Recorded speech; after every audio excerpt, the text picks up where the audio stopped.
नमस्कार, प्रभा साक्षी देख रहे हैं आप। आपके साथ मैं हूं अंकित सिंह। कार्यक्रम है चाय पर समीक्षा और हमेशा की तरह इस कार्यक्रम में मौजूद है प्रभा साक्षी के संपादक नीरज कुमार दुबे जी। सर, आपका बहुत स्वागत धन्यवाद है। अंकित जी। और दिल्ली वालों को बधाई हो, क्योंकि आखिर उन्हें नई मुख्यमंत्री रेखा गुप्ता के तौर पर मिल गई हैं। प्रवेश वर्मा, जो कि मुख्यमंत्री की रेस में सबसे आगे थे, वो दूसरे नंबर पर रहे और रेखा गुप्ता को मुख्यमंत्री बनाया गया भाजपा की ओर से। सबसे पहले तो कि रेखा गुप्ता को क्यों चुना गया, और जो मंत्रिमंडल 6 मंत्रियों ने रेखा गुप्ता के साथ शपथ लिया, उसको देखकर आप क्या कहेंगे? देखिए, रेखा गुप्ता को क्यों चुना गया, इसके पीछे बहुत सारे कारण हैं। अब आप देखिए कि अगर हम पहले ये देखें कि कौन-कौन लोग जो सीएम पद की रेस हम्म। में आगे थे। अगर हम उसमें देखें तो प्रवेश वर्मा थे। हाँ। इसके अलावा अगर हम देखें तो खुद विजेंद्र गुप्ता थे, और भी कई सतीश सारे, उपाध्याय, सतीश शिखा उपाध्याय, रॉय। शिखा रॉय, बहुत सारे विधायकों के नाम चल रहे थे। 8-9 विधायकों के नाम कम से कम चल रहे थे कि जो मुख्यमंत्री पद की कुछ रेस जगह में तो थे। 4800 के चल गए थे। हाँ, जी।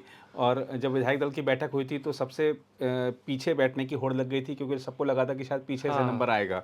ऐसा कई राज्यों में देखने को मिला भी है। तो लेकिन रेखा गुप्ता का चयन जो है वो बहुत सोच समझ कर किया गया, क्योंकि एक तो ये देखिए कि दिल्ली में अभी तक महिला मुख्यमंत्री ही थी, आतिशी। और आम आदमी पार्टी ने ये वादा किया था कि अगर आम आदमी पार्टी सत्ता में आती है तो अरविंद केजरीवाल मुख्यमंत्री बनेंगे। हम्म। अब यहाँ पर बीजेपी ने ये वादा नहीं किया था कि कौन मुख्यमंत्री बनेगा, कि ऐसा हम्म। कोई फेस नहीं लिया था, लेकिन वो मुख्यमंत्री पद पर महिला को लेकर आए। और एनडीए के शासित जितने भी राज्य हैं उनमें वो एकमात्र महिला मुख्यमंत्री है। अब जैसे हम देखते हैं कि प्रधानमंत्री जी कहते हैं कि हमने महिला आरक्षण विधेयक पारित हम्म। कराया। और दिल्ली का जो चुनाव है, आपने देखा होगा कि शुरुआत से लेकर अंत तक कहीं ना कहीं वो महिला सम्मान निधि जो है उसके इर्द गिर्द केंद्रित रहा था पूरा चुनाव प्रचार। तो महिला यहाँ पर आए, महिलाओं का दिल जीते, और जिस तरीके से दिल्ली का जो बीजेपी को जो वोट मिला है हम्म। उसमें महिलाओं की जो भागीदारी रही है, उसको देखते हुए और आगे की जो रणनीति है उसको देखते हुए, अगर हम कहें कि बीजेपी ने महिला को सामने रखकर एक लंबी तैयारी की है, तो कोई इसमें दो राय नहीं होनी हम्म। चाहिए। आप देखिए कि यहाँ पर जो शीला दीक्षित हैं, उनको एक अच्छा मैंडेट मिला था 3 बार, और 3 बार वो हम्म। मुख्यमंत्री रहीं। आतिशी को आम आदमी पार्टी लास्ट मोमेंट पर लाई थी, और कह सकते हैं कि उसने उनकी उनके नेतृत्व ने, क्योंकि आपने देखा होगा कि एलजी ने भी उनकी तारीफ़ की थी। तो आतिशी के नेतृत्व में आम आदमी पार्टी की अगर ये जो हम्म। सीटें आ गई हैं, तो कह सकते हैं कि आतिशी का इसमें बड़ा योगदान रहा है, क्योंकि काफ़ी हद तक नकारात्मकता थी जो अरविंद केजरीवाल के खिलाफ, वो कहीं न कहीं आतिशी उसको भर पाने में सफल रही थी। हम्म। ऐसे ही अगर हम देखते हैं 1998 का जो चुनाव था दिल्ली में, तो सुषमा स्वराज जी को जब लाया गया था साहिब सिंह वर्मा को हटा के, तो उस समय जो हालत हो सकती थी साहिब सिंह वर्मा के नेतृत्व में बीजेपी की, कम से कम सुषमा जी ने उस बुरी स्थिति से बीजेपी को बचा लिया था। तो और ख़ास तौर पर अगर आप देखेंगे, राष्ट्रीय राजधानी है, राष्ट्रीय राजधानी की अगर मुख्यमंत्री महिला होती है तो देश भर में एक संदेश जाता है। दिल्ली हम्म। का जो छवि है देश भर में इस तरीके का है कि ये महिलाओं के लिए अनसेफ है, क्योंकि ऐसी तमाम घटनाएं हुई हैं।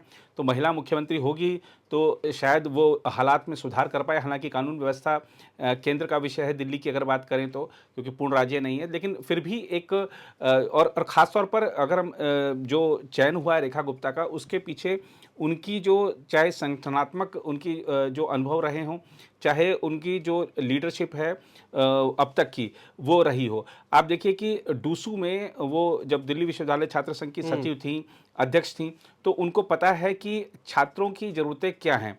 दिल्ली में जो दिल्ली के जो छात्र हैं उनकी ज़रूरतें क्या हैं, जो बाहर से आकर यहाँ पर बड़ी संख्या में छात्र पढ़ते हैं उनकी ज़रूरतें क्या हैं। वो 3 बार निगम में रही हैं, और विभिन्न समितियों की प्रमुख भी रही हैं, और मेयर का भी चुनाव लड़ा है। तो दिल्ली में नगर निगम से संबंधित क्या मुद्दे हैं, कैसे उनका हल होना चाहिए, उनका लंबा अनुभव है उनको।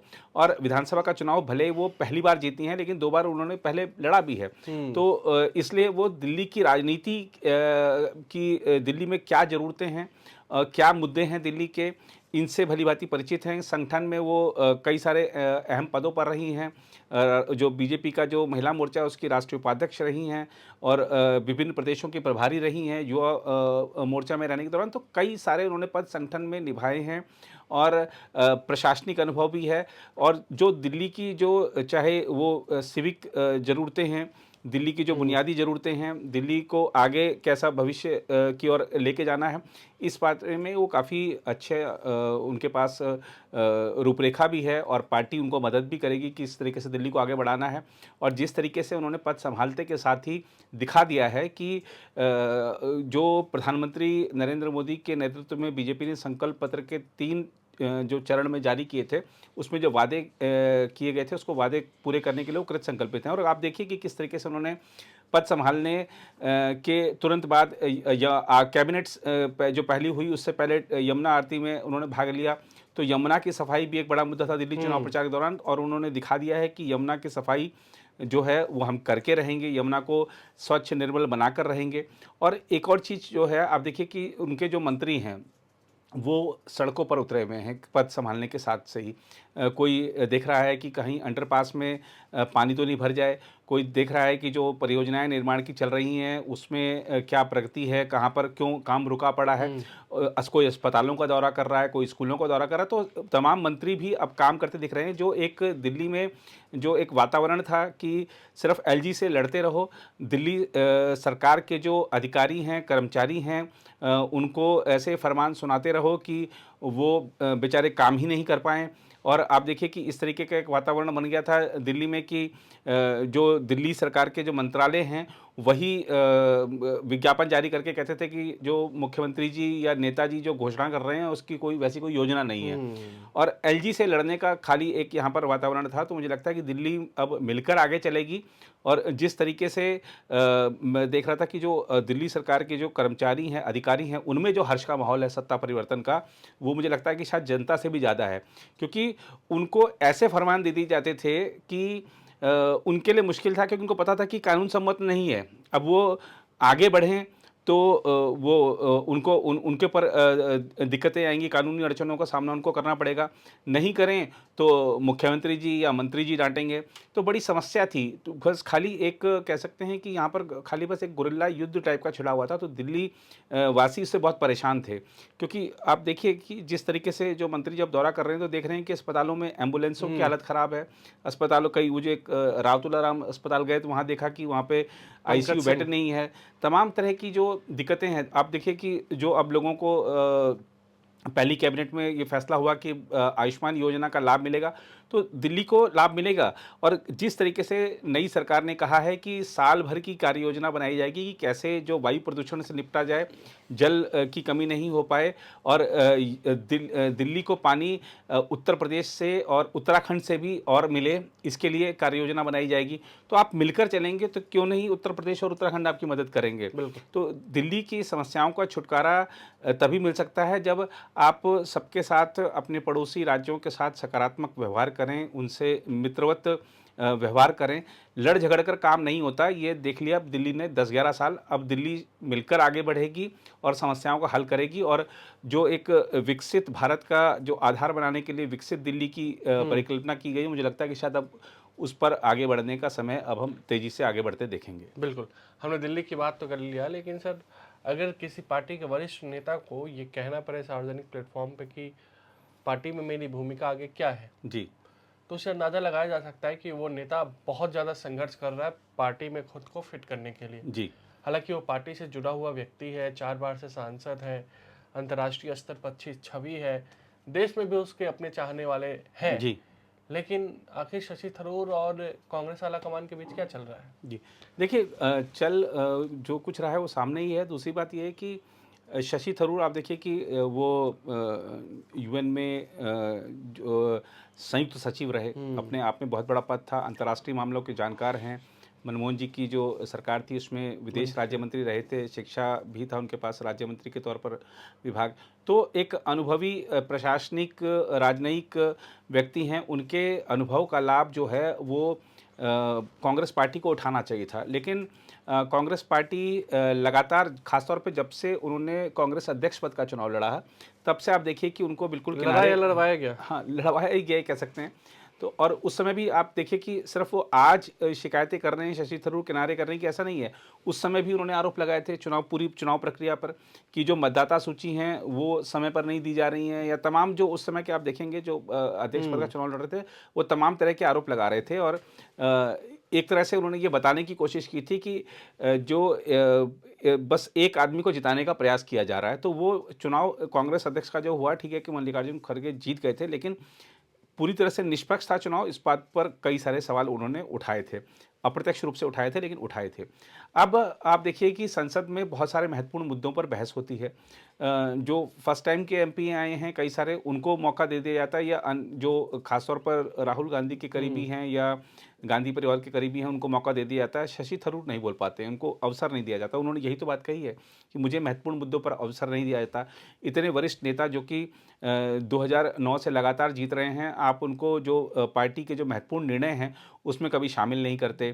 कांग्रेस कार्य समिति का सदस्य उनको बना दिया है, लेकिन उनके कहने पर आज तक आपने कौन सा काम कर दिया, ये बता दीजिए। तो ये जाहिर सी बात है कि उनका खिन्न होना स्वाभाविक है। वो कह रहे हैं कि हमने आधे घंटे की मुलाकात की राहुल गांधी से, और जो उन्होंने बयान दिया मीडिया से, उससे लग रहा है कि शायद उनको ना तो कोई आश्वासन मिला है कि कांग्रेस में उनकी क्या भूमिका होगी, ना ही उनकी शिकायतों का समाधान हुआ है। तो ऐसे ही जो निराश लोग हैं, बहुत सारे नाम गिनाए जा सकते हैं जो कांग्रेस छोड़कर चले गए, और कांग्रेस छोड़कर गए हैं तो उसका नुकसान कांग्रेस पार्टी को हुआ है। तो सवाल ये उठता है कि कांग्रेस पार्टी को ये समझ क्यों नहीं आता है कि ये जो महत्वपूर्ण व्यक्ति है, ये हमारे अहंकार से, किसी एक नेता के अहंकार से ज़्यादा महत्वपूर्ण है। कोई एक नेता अगर ये सोचे कि मैं ही सब कुछ हूँ, तो वो सही नहीं है। तो शशि थरूर की शिकायतों का समाधान करना चाहिए। अब अगर राष्ट्रहित में, और शशि थरूर ऐसे नेता हैं कि वो राष्ट्रहित में पार्टी हित से ऊपर उठकर बोलने में संकोच नहीं करते हैं। अभी प्रधानमंत्री नरेंद्र मोदी की और अमेरिकी राष्ट्रपति की जो मुलाकात हुई, उस पर उन्होंने जो बयान दिया, उससे पूरी कांग्रेस पार्टी तिलमिला गई।